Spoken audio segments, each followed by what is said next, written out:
semuanya, welcome to the podcast ACSI. Tentunya bersama saya Inosensia yang akan menemani teman-teman di podcast kali ini. Dan juga saya sudah bersama Profesor Ekoji karena kita akan membahas podcast yang seru pada hari ini. Langsung aja kita ngobrol-ngobrol bersama Prof Ekoji. Hai Prof. Apa kabar? Luar biasa Prof. Minal aidin wal faizin. Minal Maaf aidin, lahir Prof. batin. Iya. Gimana Prof liburannya? Ya, mantap, asik, Mantap. rame di jalan. Ya, bermacet-macet ria ya Prof. Bermacet-macet ria. Oh iya Prof, ngomong-ngomong nih kita akan ngebahas soal penetration test ya. Oke. Ini seru banget nih teman-teman podcast ACS ini. Jadi kita akan bahas, mengupas ya Prof ya. Kita akan kulik satu persatu ya apa itu penetration test. Kalau boleh tahu nih dari Prof sendiri nih apa sih Pak yang disebut dengan penetration test? Ya, kalau lihat dari bahasa Inggrisnya penetration test, biasanya orang-orang Indonesia menyingkat dengan pentest. Oh pentest. Pentest itu gampangnya gini deh, pokoknya saya punya sistem, coba kamu tembus bisa nggak? Oh Gitu. iya. Jadi kita menunjuk pihak lain untuk mencoba menembus sistem kita. Oke. Makanya dikatakan penetration. Pentest, Ya, iya. kita mau mencoba masuk ke dalam sistem itu. Nah, harapannya kalau masuk ke situ kita bisa tahu sistem kita kuat atau tidak begitu. Nah, itu namanya penetration test ya kan. Di film-film Hollywood banyak juga tuh penetration test, misalnya ke sistem penjara. Oh. Penjaranya kuat gak? Bisa keluar gak orang yang di dalam? Gitu kan? Bisa lolos gak? Nah, itu ada filmnya Escape Plan. Wah, Escape itu Plan. filmnya Wah, keren ya Sylvester namanya ya. Stallone sama Arnold Schwarzenegger. Di Iya. komputer juga begitu. Oke. Ya, jadi kan setiap perusahaan kan punya sistem. Sistemnya diamankan supaya tidak terjadi hal-hal yang tidak diinginkan. Nah, tahu dari mana sistem kita kuat apa tidak?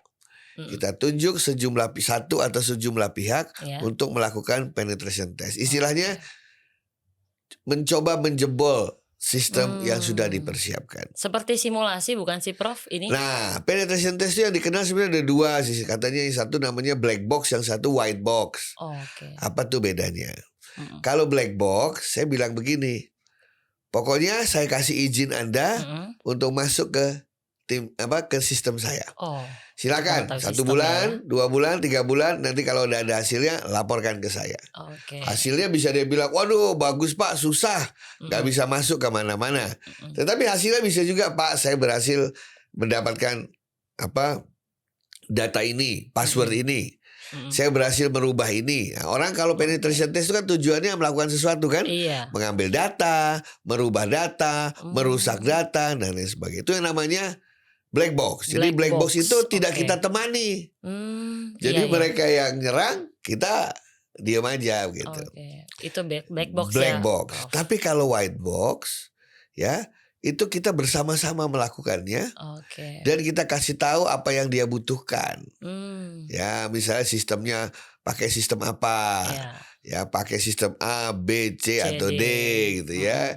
Nah, SOP-nya seperti apa? Itu biasanya kita buka tuh, namanya juga white ya. Iya. Kita buka, jadi secara bersama-sama mendesain itu. Oke, lebih merincikan data-datanya juga ya Prof ya. Oke. Nah, yang orang suka salah itu kebanyakan kalau berpikir penetration test, selalu yang dilihat tuh adalah segi technical aja. Jadi hacker bikin program, bikin skrip, mencoba untuk menembus gitu Oh ya. iya, mau memasukkan datanya, Ya, mencuri padahal datanya penetration test bisa juga sifatnya yang soft. Soft tuh misalnya gini, lewat social engineering. Ya, kita pernah punya video mengenai social engineering. Kita coba nipu orang. Coba kita hipnotis. Siapa tahu dengan dihipnotis dia ngasih passwordnya. Bisa memberikan data-datanya ya Prof ya. Jadi untuk teman-teman di perusahaan, penetration test itu tidak selalu bersifat teknikal. Karena saya belum pernah melihat ada perusahaan yang berani penetration test tapi sifatnya adalah melakukan social engineering. Paling-paling mereka ngetes dengan cara phishing. Mencoba menipu user dengan cara ayo klik ini ya. Menggunakan link ya menggunakan Prof, link. Paling phishing gitu ya. Tapi yang social engineering kayak film Ocean 11, Ocean 12 gitu ya. Itu banyak yang tidak berani melakukan itu ya. Jadi mestinya yang namanya penetration test maknanya luas ya. Kita coba people-nya, prosesnya, dan teknologinya. People, proses, dan juga teknologinya ya. Iya. Kemudian ada lagi juga cara melakukan penetration test. Ada yang berkala sebulan sekali ya. Tergantung nggak sih Prof dari perusahaannya? Iya betul. Nah ini masalahnya. Penetration test yang dikasih tahu kapan, biasanya orang dalam siap-siap dulu. Oh iya. Betul kan ya? Betul. Wah besok ada penetration test nih, Iya. saya siap-siap Siap-siap dulu dulu lah. ya. Nah, jadi paling bagus penetration test itu yang tahu cuman si pemberi si pemberi layanan, Pemberi pihak layanan. yang kita tunjuk itu, dan orang yang menginisiasi penetration test di dalam. Oh, gitu. Mungkin direktur utamanya, direktur IT-nya gitu ya. Itu jauh lebih baik, biar tidak dipersiapkan dulu. Masa Iya, hacker iya. bilang, besok saya mau nyerang ya, siap-siap. Kan nggak mungkin kan? ya. Nah itu pertama yang harus Iya. dipikirkan. Kemudian kedua, kadang-kadang mereka menggunakan pihak yang itu-itu saja. Oh gitu.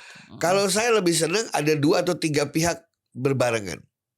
Karena biasanya orang melakukan penetration test itu pendekatannya beda-beda. Berbeda-beda berarti ya Prof ya. Ya ada yang pakai cara X, cara Y, cara Z gitu ya. Nah kalau kita punya beberapa mitra itu lebih baik. Oh. Jadi kita memastikan bahwa sistem itu memang kuat Iya, begitu. harus memastikan lah dan juga menitik beratkan mana aja nih kerentanan-kerentanan yang ada di Betul, setiap perusahaan. betul. Ya, otomatis kan dengan pentest ini Betul. kan berarti perusahaan juga membackup lah ya Betul. data-datanya semuanya ya Pak ya. Ada juga yang tanya seberapa sering melakukan itu. Oh. Ya itu tergantung dengan sistem yang kita pakai, aplikasi yang kita pakai, industri tempat kita berada gitu ya. Bisa aja hari ini kita aman, besok nggak aman. Oh. Karena mungkin besok ada kerentanan baru yang Kerentanan ditemukan. lainnya, iya. Begitu. Jadi saya selalu mengatakan bahwa oke, penetration test bisa kita lakukan oleh orang dalam dan orang luar. Orang luar itu ya sifatnya nggak mungkin tiap hari ya, Iya. itu berkala begitu. Tapi kalau orang dalam ya tunjuklah 2-3 orang yang kerjaannya tiap hari coba bobol dari luar gitu ya. Iya, iya. Ya bahkan ada beberapa perusahaan itu kerja sama perguruan tinggi. Oh. Jadi tiap hari ada aja mahasiswa yang disuruh jebol. Nah, Ada aja pasti ya. Ada aja. Nah hasilnya itu dirapatkan. Oh. Hasilnya dirapatkan, bolong-bolongnya di sini. Kalau ini dibiarkan akibatnya seperti ini dan lain sebagainya. Gitu Oke. ceritanya. Berarti ini tuh lebih menitik beratkan bagaimana kelemahan-kelemahan yang ada di semua perusahaan, data-datanya, dan Betul. juga untuk memperkuat lagi nih ya Prof ya. Ya. Oke deh Prof, kalau kayak gitu kita akan kembali lagi di podcast selanjutnya ya. Ya, Kita akan betul. bahas-bahas lagi. Untuk Ya. itu thank you banget nih Prof. Terima kasih banyak. Ya. Jangan lupa Iya. para pemirsa terutama perusahaan-perusahaan Iya. untuk memiliki mekanisme penetration Nah test. itu dia harus Iya. memiliki mekanismenya Harus ya. punya. Kalau tidak Sebab data, kalau tidak iya. selalu dia akan berhadapan dengan risiko yang nanti Sangat sesal besar ya. kemudian tiada berguna. Iya. Oke, terima kasih Prof Eko. Terima kasih.